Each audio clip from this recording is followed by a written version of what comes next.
After the Civil War and the addition of the 13th Amendment 2 years before Plessy versus Ferguson, a great struggle occurred on this land for human rights and human dignity. 29 years before Pullman, the federal government would find itself on the side of saving and trying to preserve our union. 29 years before Pullman, the federal government would find itself on the side of the freedmen. 29 years before Pullman, President Lincoln would lead a nation in a struggle for national citizenship versus state citizenship. 115 years later, we find ourselves and our nation immersed in a debate about the state of our union. 115 years later, after Pullman, still a national debate about citizenship.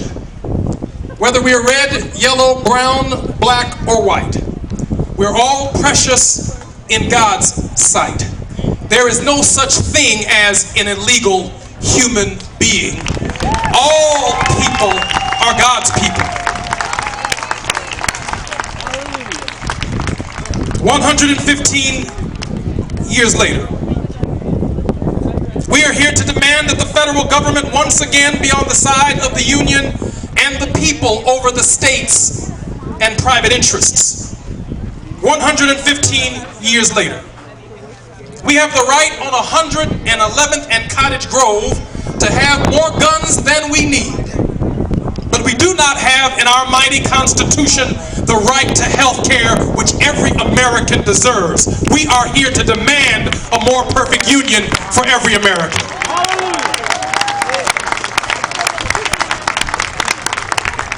115 years later, the private option